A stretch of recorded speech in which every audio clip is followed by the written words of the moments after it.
Hey guys, so today I want to go over with you the next essay we will be working on, which is a researched reflective essay. And so it will be a 5 paragraph essay. You will have an introduction and a conclusion paragraph as your first and fifth paragraphs. And your body paragraphs will focus on skills or knowledge that you have gained throughout the semester. Now, of course, with the craziness of the semester, there are things that we have not been able to review as in depth as I would like, but I think we're just all trying to make the best of the situation. So I do think there are some skills or some knowledge that you should have been able to gain throughout the semester. So your 3 body paragraphs will focus on 3 different skills you've gained throughout the semester. Those could range from grammatical skills of how to use a comma or how to join 2 independent clauses with a comma fanboys conjunction. It could be writing skills such as how to incorporate outside sources or developing a thesis statement. It could be more knowledge about a growth mindset or the impact of finances on the lives of individuals. Or it could be some skills such as how to manage your time wisely. And so there is a variety of things you really could write about. So you're going to incorporate outside sources into these body paragraphs.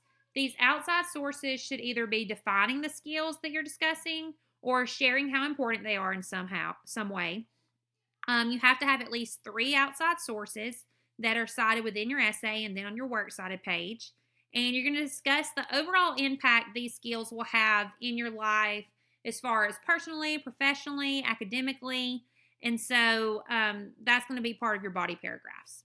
You can use first person since you are writing about your learning. And I do want to say we're usually able to do at least 2 essays using only third person. This semester, we've only been able to do 1. So just keep that in your mind as you move into 101 that you are going to be asked to write in third person. Make sure you're avoiding contractions. We will do an outline, an essay, and a works cited, and all of those things should be in MLA format that we've been working on throughout the entire semester. Okay, so the first thing you're going to need to do for this essay is work on your outline. I have provided a template for you, so we're going to look at that first.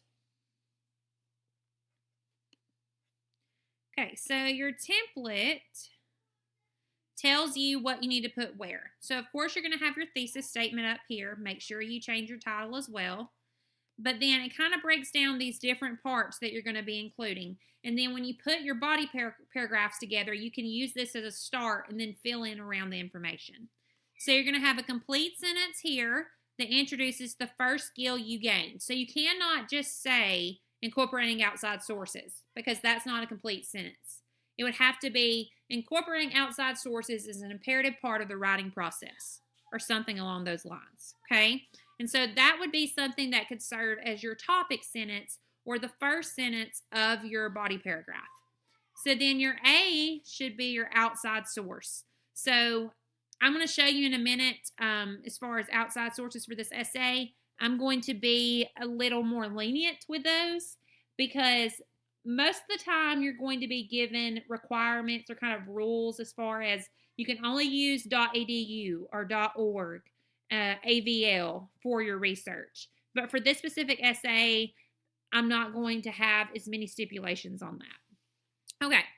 And then B, you're going to write 1 sentence that shares how this skill or knowledge will help you in either your personal, professional, or educational journey. So 1 sentence. Now, obviously, when you write your full body paragraph, you'll probably further elaborate on that. So then you're going to move to the next one and do the same steps for the second skill, and then move down and do the same steps for the third skill. And then you have something here that just represents your conclusion. You will not write anything there. Okay? So let's look at the student sample here.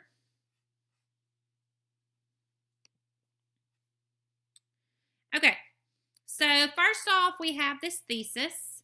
And in your thesis, it needs to be a complete sentence, and it needs to include all 3 aspects you're going to write about. Doesn't need to be a question. So incorporating outside sources correctly, developing a thesis statement, and learning to adopt the correct mindset are all skills I have obtained throughout this semester. So you could use this thesis as a model and just plug in your 3 things that you're going to write about, and then put are all skills I have obtained throughout the semester at the end if you wanted to. Okay, so let's look at the different parts here. So this is the topic sentence for the first body paragraph. It says, an imperative aspect of writing academic essays is properly incorporating outside sources. So that is important. That is very, very important. And so now I have to figure out what can I use as an outside source to kind of back up that skill as far as something that I've gained that's important to me. So all I did is I went over here to Google and I typed in the importance of incorporating outside sources. And this first website it brought up was from a community college, which is actually a .edu site, so it's definitely reliable and would not be questioned. And then I read through this information and I found something that I thought I could use that would be good for my essay. So I put according to Ames Community College, because this is according to Ames Community College. And then I put the quote, if a writer uses credible sources and incorporates them well into the essay, the writing becomes better and more credible. And then in the in-text, we don't have a normal author. And so in the full citation, we would start off with the article title instead of the author. And so remember, whatever comes first in your full citation should be what you use for your in-text. So you can see how I've incorporated that article title as my in-text right here. So then I went down to B, and I thought, okay, so how is this going to help me? So I'm mainly going to use this in my educational journey. So I put, being able to do this correctly will help me be successful in English Composition 1 and other English courses I may take in the future. Now, that's one sentence. When I write my full body paragraph, I'll probably further elaborate on that and talk about how important it is to avoid plagiarism. And that's why you need to make sure you're properly incorporating outside sources and citing them. But for right now, this is my one sentence I've put right there. So then I went down to my next step, which is developing a thesis statement is an important step in writing an effective introduction paragraph. So then I went over here and I searched the importance of developing a strong thesis statement. So the website that automatically pops up is the one that I've already used. So I wanted to add variety because I do want 3 sources. So I went down here to Harvard Writing Center and I read through this and I found something that I thought would be good to use. So here I put, according to the Harvard College Writing Center, a good thesis has 2 parts. It should tell what you plan to argue, and it should telegraph how you plan to argue. That is, what particular support for your claim is going where in your essay.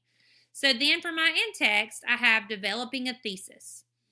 And then I went down here and talked about what is the impact of having good thesis statements. So composing effective thesis statements allows readers to obtain a clearer and deeper understanding of what your views and stances are and what they will read about throughout your writing. So you want to make sure your readers are clear what you're talking about. So having a good thesis statement is a key part of that. So then I went down and I did something in relation to growth mindset. Now, one thing I do want to point out right here is it says, according to the website skills you need. This is the title of the website. So I italicized it. Now, when you look over here at this, you could say that the title of this website is Harvard College Writing Center as well, and it really is. So I was referring to the Harvard College Writing Center as more of a place, so I didn't italicize it here. But if you did want to italicize it here, that would be fine as well, okay? And that would be correct. And same thing with Ames Community College. And I probably should have went ahead and did that just to avoid confusion, because you would have to cite that when you do your full citation. That's just kind of a tricky one. So if you want to just be consistent and the same so it's less confusing, you can italicize all 3 of those right there because they all could be referred to as the title of the website. Okay, so that is how you develop your outline. So let me know if you have any questions, and I hope that you all are well and everything is going well for you. Thanks, guys.